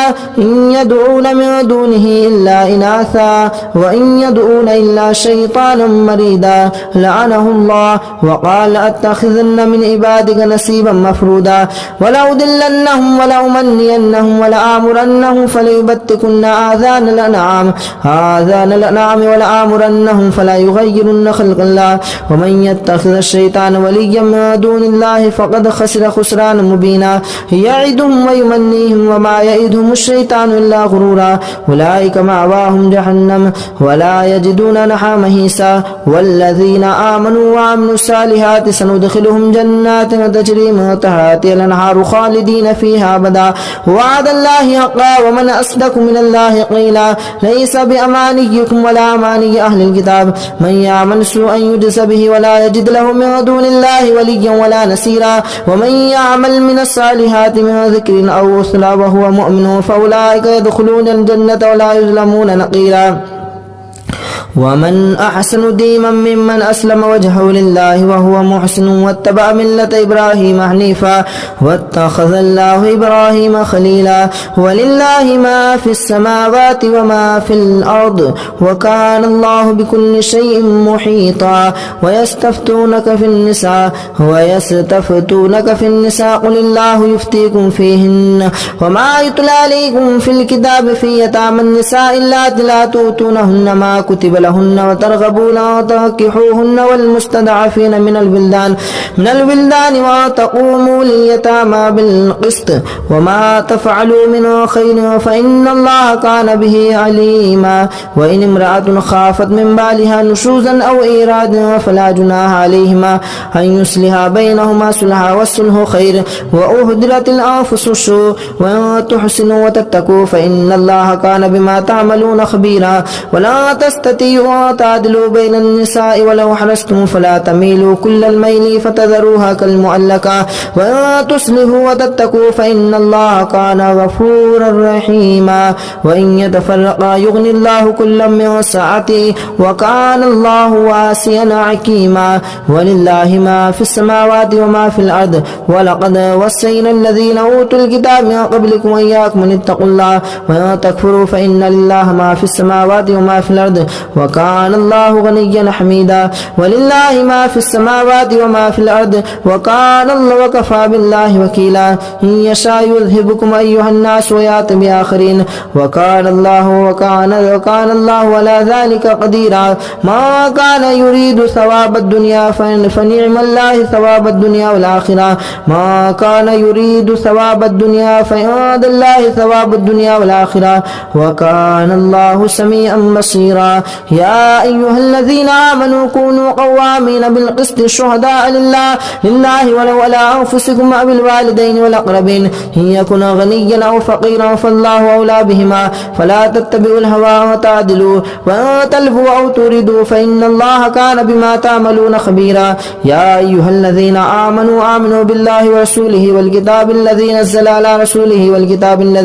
والكتاب الذي أنزل من قبل ومن يكفر بالله وملائكته وكتبه ورسله واليوم الآخر فقد ضل ضلالا بعيدا إن الذين آمنوا ثم كفروا ثم آمنوا ثم كفروا ثم ازدادوا كفرا لم يكن الله إن الذين آمنوا ثم كفروا ثم آمنوا ثم كفروا ثم ازدادوا كفرا لم يكن الله ليغفر لهم ولا ليهديهم سبيلا بشر المنافقين بأن لهم عذابا أليما الذين يتخذون الكافرين أولياء من دون المؤمنين أيبتغون عندهم العزة فإن العزة لله جميعا وقد نزل عليكم في الكتاب أن إذا سمعتم آيات الله يكفر بها ويستهزأ بها فلا تقعدوا معهم حتى يخوضوا في حديث غيره إنكم إذا مثلهم إن الله جامع المنافقين والكافرين في جهنم جميعا الذين يتربصون بكم فإن كان لكم فتح من الله قالوا ولم نكن معكم وإن كان الكافر نصيب قالوا ألم نستحوذ عليكم ونمنعكم من المؤمنين فالله يحكم بينكم يوم القيامة ولن يجعل الله للكافرين على المؤمنين سبيلا إن المنافقين يخادعون الله وهو خادعهم وإذا قاموا إلى الصلاة قاموا كسالى يراءون الناس ولا يذكرون الله إلا قليلا مذبذبين بين ذلك لا إله هؤلاء ولا إله هؤلاء ومن يضل الله فلا تجد له سبيلا يا أيها الذين آمنوا لا تتخذوا الكافرين أولياء من دون المؤمنين أتريدون أن تجعلوا لله عليكم سلطانا مبينا إن المنافقين في الدرك الأسفل من النار ولا تجد لهم نصيرا إلا الذين تابوا وأصلحوا واعتصموا بالله وأخلصوا دينهم لله فأولئك مع المؤمنين وسوف يؤتيهم الله مؤمنين أجرا عظيما ما يفعل الله بعذابكم إن شكرتم وآمنتم وكان الله شاكرا عليما لا يحب الله الجهر بالسوء من القول إلا من ظلم وكان الله سميعا عليما إن تبدوا خيرا أو تخفوها أو تعفوا عن سوء فإن الله كان عفوا قديرا إن الذين يكفرون بالله ورسله ويريدون أن يفرقوا بين الله ورسله أولئك هم الذين كفروا بالله ورسله ويريدون أن يفرقوا بين الله ورسله ويقولون نؤمن ببعض ونكفر ببعض ويريدون أن يتخذوا بين ذلك سبيلا أولئك هم الكافرون حقا واعتدنا للكافرين عذابا مهينا والذين آمنوا بالله ورسوله ولم يفرقوا بين أحد منهم أولئك سوف يؤتيهم أجورهم وكان الله غفورا رحيما يسألونك أهل الكتاب تنزل عليهم كتابا من السماء فقد سألوا موسى أكبر من ذلك فقالوا أرنا الله جهرة فأخذتهم الصاعقة بظلمهم ثم اتخذوا الإجل من بعد ما جاءتهم البينات فعفونا عن ذلك وآتينا موسى سلطانا مبينا ورفعنا فوقكم الطور بسيماهم وقلنا لهم ادخلوا الباب سجدا وقولوا لهم تعالى معروفا وأخذهم ميثاق غير معروف فمما نقضهم ميثاقهم وكفرهم بآيات الله وقتلهم الأنبياء بغير حق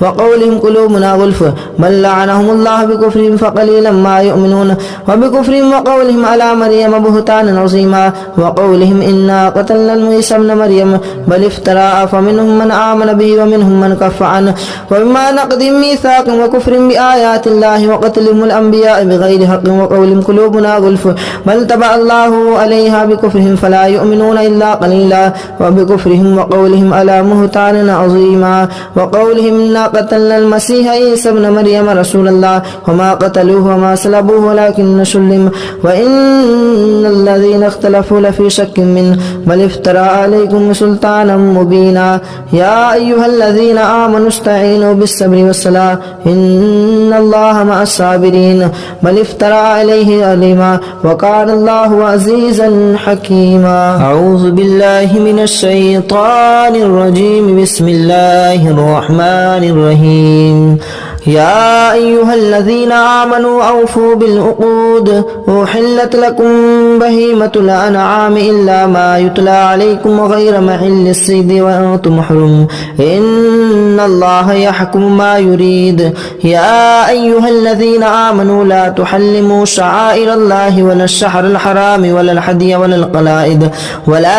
آمين البيت الحرام يبتغون فضلا من ربهم ورضوانا وإذا حللتم فاستعدوا ولا يجرمنكم شنعان قوم أن صدوكم عن المسجد الحرام أن تعتدوا وتعاونوا على البر والتقوى ولا تعاونوا على الإثم والعدوان واتقوا الله إن الله شديد العقاب حرمت عليكم الميتة والدم ولحم الخنزير وما أهل لغير الله به والمنخنقة والموقوذة والمتردية والنتيحة وما أكل السبع إلا ما ذكيتم وما ذبح على النصب وأن تستقسموا بالأزلام ذلكم فسق. اليوم يئس الذين كفروا من دينكم فلا تخشوهم واخشون. اليوم أكملت لكم دينكم وأتممت عليكم نعمتي ورضيت لكم الإسلام دينا. فمن اضطر في مخمسة غير متجانف إثم فإن الله غفور رحيم.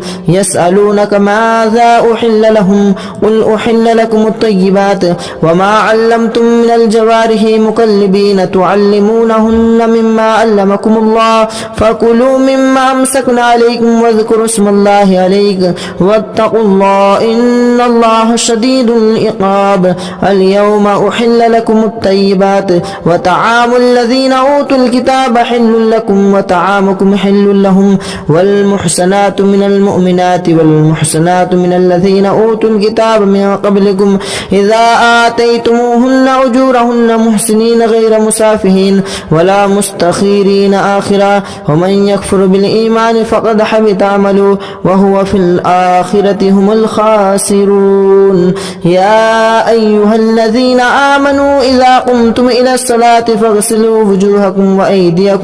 وأيديكم إلى المرافق وامسحوا برؤوسكم وأرجلكم إلى الكعبين وإن كنتم جنبا فطهروا وإن كنتم مرضى أو على سفر خير لكم من الغيام أو لمسكنكم النساء فلم تجدوا ماء فتيمموا صعيدا طيبا فامسحوا بوجوهكم وأيديكم ما يريد الله ليجعل عليكم من حرج ولكن يريد ليطهركم وليتم نعمته عليكم لعلكم تشكرون. واذكروا نعمة الله عليكم وميثاقه الذي واثقكم به إذ قلتم سمعنا وأطعنا واتقوا الله إن الله عليم بذات الصدور. يا أيها الذين آمنوا كونوا قوامين لله شهداء بالقسط ولا يجرمنكم شنآن قوم أن صدوكم عن المسجد الحرام أن تعتدوا وتعاونوا على البر والتقوى. يا أيها الذين آمنوا كونوا قوامين لله شهداء بالقسط ولا يجرمنكم شنآن قوم أن صدوكم عن المسجد الحرام أن تعتدوا وتعاونوا على البر والتقوى ولا تعاونوا على الإثم والعدوان واتقوا الله إن الله شديد العقاب. يا أيها الذين آمنوا كونوا قوامين لله شهداء بالقسط ولا يجرمنكم شنآن قوم على ألا تعدلوا اعدلوا هو أقرب للتقوى واتقوا الله إن الله خبير بما تعملون. وعد الله الذين آمنوا وعملوا الصالحات لهم مغفرة وأجر عظيم والذين كفروا وكذبوا بآياتنا أولئك أصحاب الجحيم. يا أيها الذين آمنوا اذكروا نعمة الله عليكم إذ هم قوم أن يبسطوا إليكم أيديهم فكف أيديهم عنكم واتقوا الله وعلى الله فليتوكل المؤمنون. ولقد أخذ الله ميثاق بني إسرائيل وبعثنا منهم 12 نقيبا وقال الله إني معكم لئن أقمتم الصلاة وآتيتم الزكاة وآمنتم برسلي وأزرتموهم وأقرضتم الله قرضا حسنا لأكفر عنكم سيئاتكم ولأدخلنكم جنات تجري من تحتها الأنهار فما كفر بعد ذلك منكم فقد ضل سواء السبيل. وبما نقضهم ميثاقهم لعناهم وجعلنا قلوبهم قاسية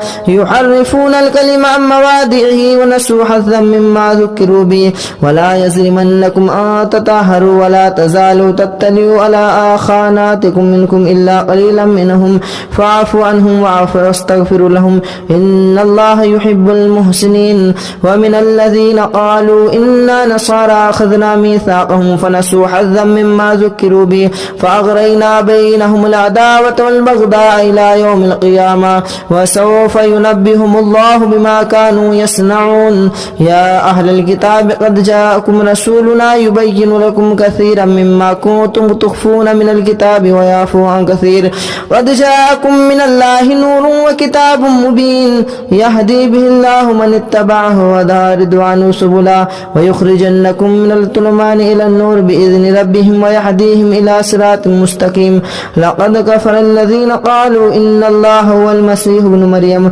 قل فمن يملك من الله شيئا إن أراد بكم أو أراد بكم مثلا لقد كفر الله قالوا إنه هو السميع العليم قل من يملك من السماء شيئا إلا أن أراد أن يهلي من المرسينة لقد كفر الذين قالوا إن الله هو المسيح ابن مريم قل فمن يملك من الله شيئا إن أراد أن يهلك المسيح ابن مريم وأمه وما في الأرض جميعا ولله ملك السماوات والأرض وما بينهما يخلق ما يشاء والله على كل شيء قدير وقالت اليهود والنصارى نحن أبناء الله وأحباؤه قل فلم يعذبكم بذنوبكم بل أنتم بشر ممن خلق يغفر لمن يشاء ويعذب من يشاء ولله ملك السماوات والأرض وما بينهما وإليه المصير يا أهل الكتاب قد جاءكم رسولنا يبين لكم كثيرا من الرسل أن تقولوا ما جاءنا من البشير والنذير فقد جاءكم بشير ونذير والله على كل شيء قدير وإذ قال موسى لقومه يا قوم اذكروا نعمة الله عليكم إذ جعل فيكم أنبياء وجعلكم ملوكا وآتاكم ما لم يؤت أحدا من العالمين يا قوم ادخلوا الجنة المقدسة يا قوم ادخلوا الأرض المقدسة التي كتب الله لكم ولا ترتدوا على أدباركم فتنقلبوا خاسرين قالوا يا موسى إنا فيها قوم جبارين وإنا لن ندخلها حتى يخرجنا منها فإن يخرجنا منها فإنا داخلون قال رجلان من الذين يخافون نعم الله عليهم ادخلوا عليهم الباب فإذا دخلتموه فإنكم غالبون وعلى الله فليتوكلوا إن كنتم مؤمنين قالوا يا موسى إنا لن ندخلها أبدا ما داموا فيها فادخلوا أنت وداخلون قالوا يا موسى إنا لن ندخلها أبدا ما داموا فيها فاذهب أنت وربك فقاتلا إنا هنا قائدون قال رب إني لا أملك إلا نفسي وأخي فافرق بيننا وبين القوم الفاسقين قال فإنها محرمة عليهم 40 سنة يتيهون في الأرض فلا تأس على القوم الفاسقين واتل عليهم نبأ ابني آدم بالحق إذ قربنا قلنا يا بأوا بكم واتلوا عليهم نبأ ابني آدم بالحق إذا قربا قربانا فتقبل من أحدهما ولم يتقبل من الآخر قال لا تقبل من الآخر لئن بسطت إلي لئن بسطت واتلوا عليهم نبأ ابني آدم بالحق إذ قربا قربانا فتقبل من أحدهما ولم يتقبل من الآخر قال أقتلنك قال إنما يتقبل الله من المتقين لئن بسطت إلي يدك لتقتلني ما أنا بباسط يدي لأقتلك إني أخاف الله رب العالمين إني أريد أن تبوء بإثمي وإثمك فتكون من أصحاب النار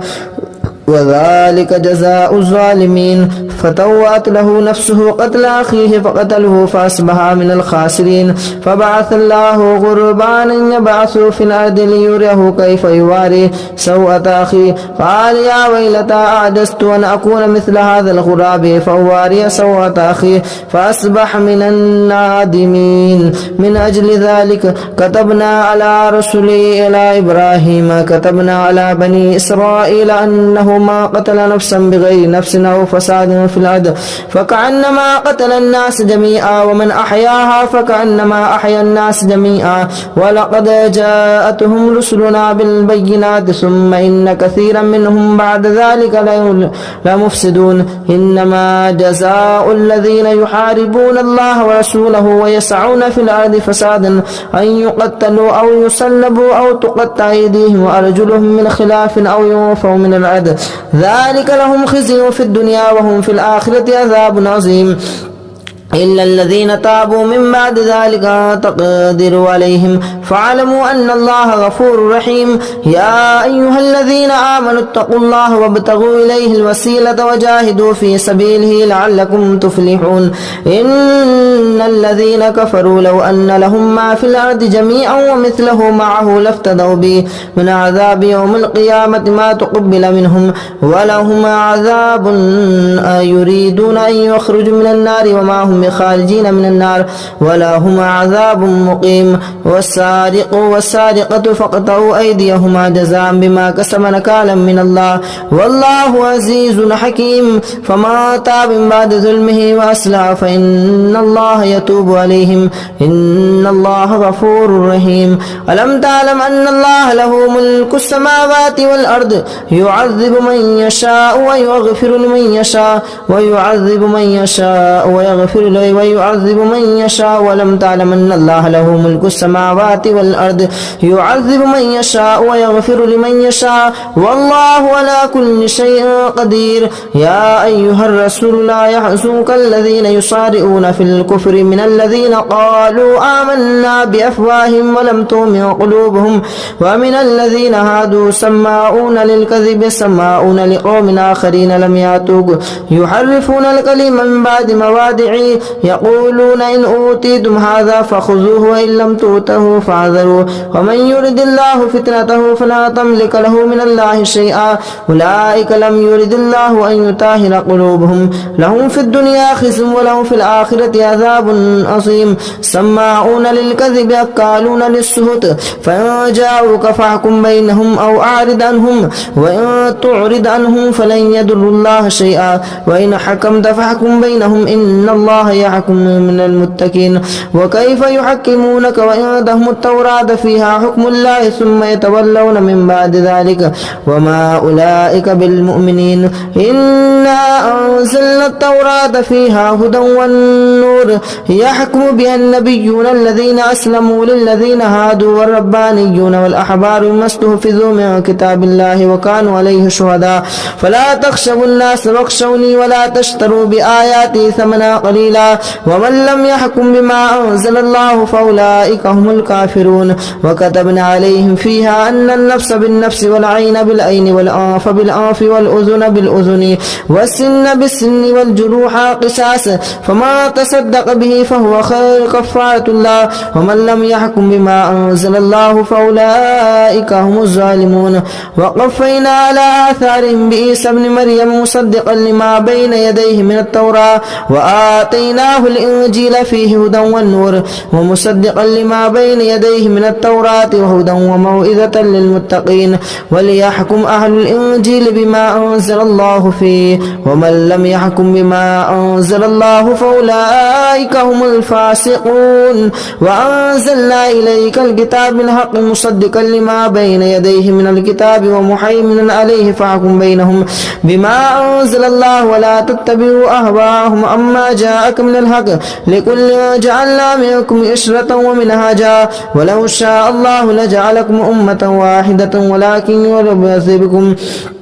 ولو شاء الله لجعلكم أمة واحدة ولكن ليبلوكم فيما آتاكم فاستبقوا الخيرات إلى الله مرجعكم جميعا فينبئكم بما كنتم فيه تختلفون وأن يحكم بينهم بما أنزل الله ولا تتبع أهواءهم وحذرهم أن يفتنون عن بعد ما أنزل الله إليك فإن توليتم فاعلموا أنما يريد الله أن يصيبكم الله ببعده ذنوبهم وإن كثيرا من الناس لفاسقون أفحكم الجاهلية يبغون ومن أحسن من الله حكما لقوم يوقنون يا أيها الذين آمنوا لا تتخذوا اليهود والنصارى أولياء بعضهم أولياء بعض ومن يتولهم منكم فإنه بهم إن الله لا يهدي القوم الفاسقين فترى الذين في قلوبهم مرض يسارعون فيهم يقولون نخشى أن تصيبهم دائرة فعسى الله أن يأتي بالفتح وأمر بأمره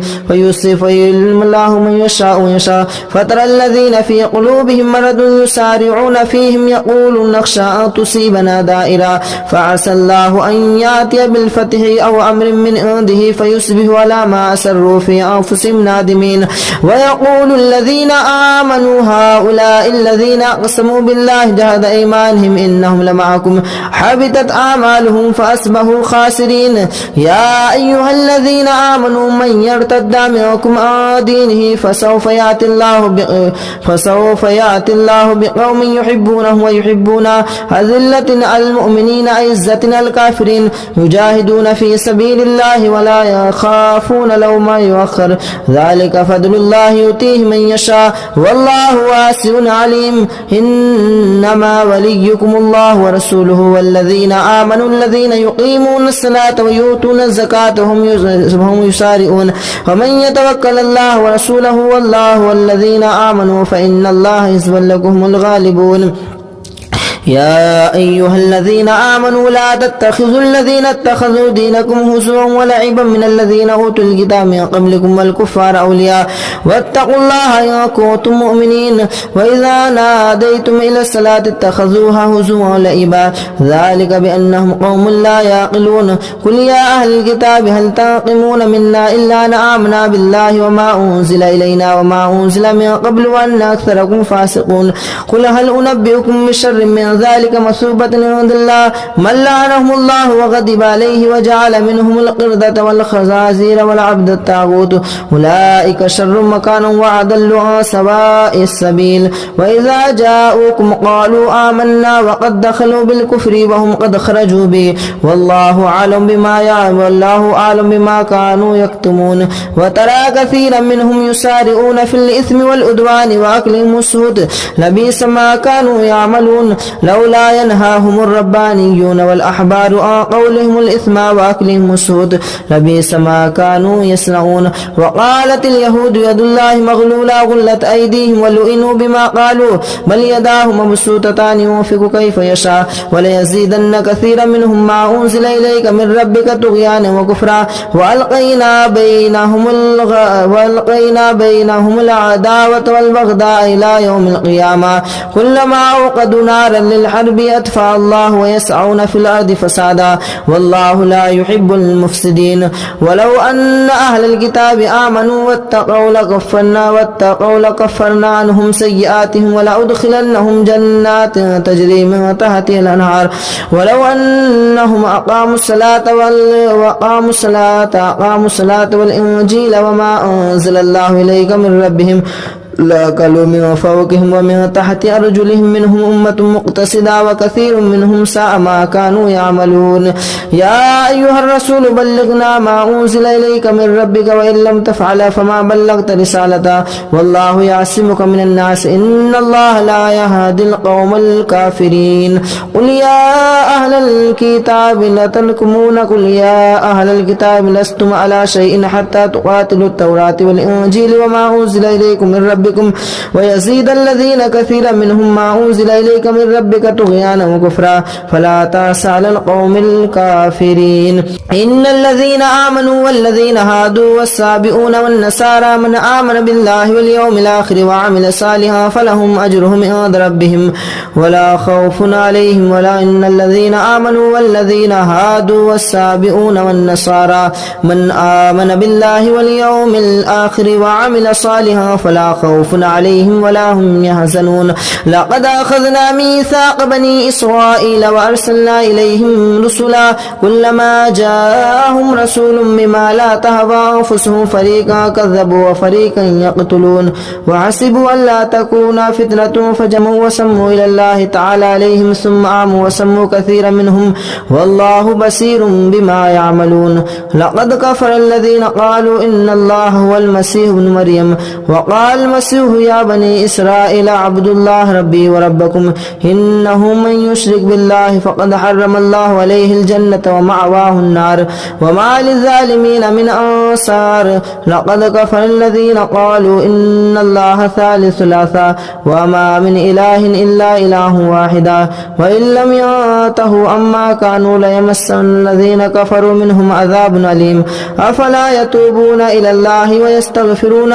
والله غفور غفور رحيم ما المسيح ابن مريم إلا رسول قد خلت من قبله الرسل وأمه صديقة كان يأكلان الطعام انظر كيف نبين لكم الآيات ثم انظر أنا يؤفكون قل أتعبدون من دون الله ما لا يملك لكم ضرا ولا نفعا والله هو السميع العليم قل يا أهل الكتاب لا تغلوا في دينكم غير الحق ولا تتبعوا أهواء قوم قد ضلوا من قبل وأضلوا كثيرا وأضلوا عن سواء السبيل لعن الذين كفروا من بني إسرائيل على لسان داود وعيسى ابن مريم ذلك بما عصوا وكانوا يعتدون كانوا لا يتناهون عن منكر فعلوا لبئس ما كانوا يفعلون ترى كثيرا منهم يتولون الذين كفروا لبئس ما قدمت لهم أنفسهم سخط الله عليهم وفي العذاب هم خالدون ولو كانوا يؤمنون بالله والنبيين وما أنزل إليهم ما اتخذوهم أولياء ولكن كثيرا منهم فاسقون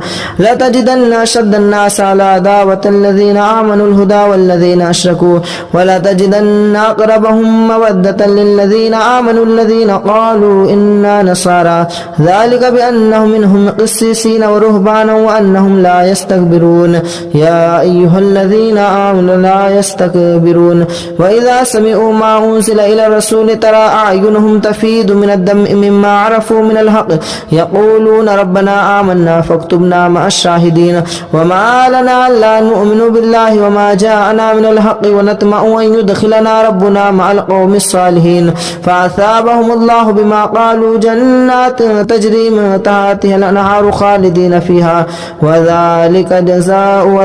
جزاء المحسنين والذين كفروا وكذبوا بآياتنا أولئك أصحاب الجحيم يا أيها الذين آمنوا لا تحرموا طيبات ما أحل الله لكم ولا تعتدوا إن الله لا يحب المعتدين وكلوا مما رزقكم الله حلالا طيبا واتقوا الله الذي أنتم به مؤمنون لا يؤاخذكم الله باللغو في أيمانكم ولكن يؤاخذكم بما عقدتم الأيمان فكفارته إطعام 10 مساكين من أوسط ما تطعمون أهليكم أو كسوتهم أو تحرير رقبة فمن لم يجد فصيام 3 أيام ذلك كفارة أيمانكم إذا حلفتم واحفظوا أيمانكم كذلك يبين الله لكم آياته لعلكم تشكرون يا أيها الذين آمنوا إنما الخمر والميسر والأنصاب والأزلام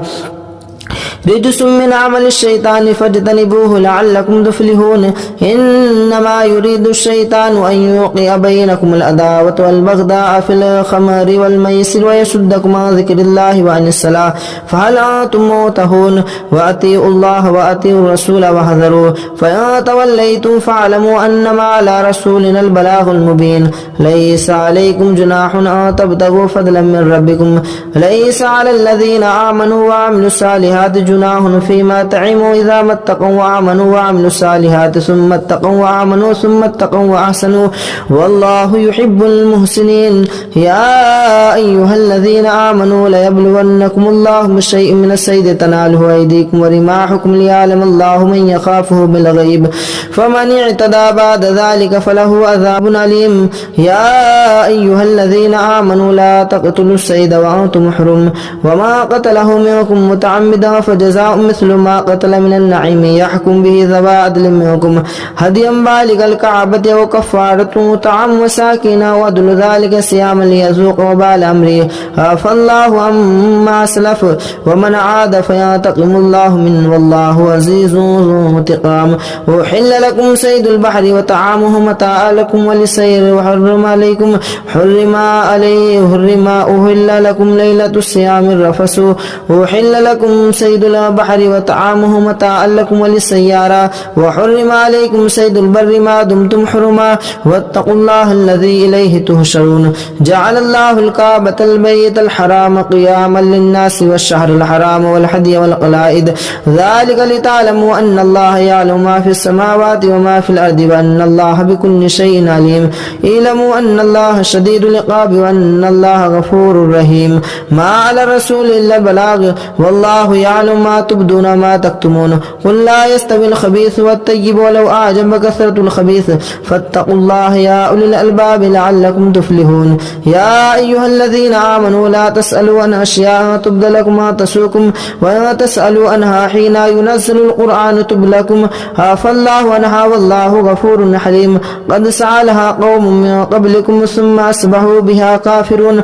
ما جعل الله من بحيرة ولا سائبة ولا وسيلة ولا حام ولكن الله كفروا يفعلون مع الكذبين وأكثرهم لا يعقلون وإذا قيل لهم تعالوا إلى ما أنزل الله وإلى الرسول قالوا حسبنا ما وجدنا عليه آباءنا أولو كان آباؤهم لا يعقلون شيئا ولا يهتدون يا أيها الذين آمنوا عليكم أنفسكم لا يضركم ما ضل إذا اهتديتم إلى الله مرجعكم ينبئكم بما كنتم تعملون يا أيها الذين آمنوا شهادة بينكم إذا حضر أحدكم الموت حين الوصية اثنان ذوى عدل منكم أو آخران من غيركم إن أنتم ضربتم في الأرض فأصابتكم مصيبة الموت تحبسونهما من بعد الصلاة فيقسمان بالله إن ارتبتم لا نشتري به ثمنا ولو كان ذا قربى ولا نكتم شهادة الله إنا إذا لمن الآثمين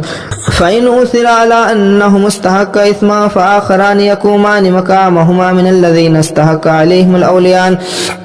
ولا يعني فيقسمان بالله لشهادتنا حق من شهادتهما وما اعتدينا إنا إذا لمن الظالمين ذلك أدنى أن يأتوا بالشهادة على وجهها إن يخافوا أن تردوا أيمانا بعد أيمانهم واتقوا الله واعلموا أن الله لا يهدي القوم الفاسقين يوم يجمعكم الرسول فيقول ماذا أجبتم قالوا لا علم لنا إنك أنت العليم الحكيم إذ قال الله يا عيسى ابن مريم اذكر نعمتي عليك وعلى والدتك إذ أيدتك بروح القدس تكلم الناس في المهد وكهلا وإذ علمتك الكتاب والحكمة والتوراة والإنجيل وإذ تخلق من الطين كهيئة الطير بإذني فتنفخ فيها فتكون طيرا بإذني وتبرئ الأكمه والأبرص بإذني وإذ تخرج الموت بإذني وإذ كففت بني إسرائيل عنك إذ جئتهم بالبينات فقال الذين كفروا منهم إن هذا إلا سحر مبين وإذ أوحيت إلى الحواريين أن آمنوا بي وبرسولي قالوا آمنا واشهد بأننا مسلمون إذ قال الحواريون يا عيسى ابن مريم هل يستطيع ربك أن ينزل علينا مائدة من السماء قال اتقوا الله إن كنتم مؤمنين قالوا نريد أن نأكل منها وتطمئن قلوبنا ونعلم قد صدقتنا ونكون عليها من الشاهدين قال عيسى ابن مريم اللهم ربنا أنزل علينا مائدة من السماء قال الله إن الله وإذ قال الله يا عيسى ابن مريم أنت قلت للناس تكفر قالوا سبحانك لا أقول لكم بالله إن كنتم تقولون ما كنت لكم إلا من أوتي به أن اعبدوا الله وكنتم به شهيد منكم إن تعذبكم ففريقا كذبتم قال الله هذا يوم ينفع صادق لهم جنات تجري من تحت الأنهار خالدين فيها أبدا رضي الله عنهم ورضوا عنه لله ملك السماوات وما في الأرض وهو على كل شيء قدير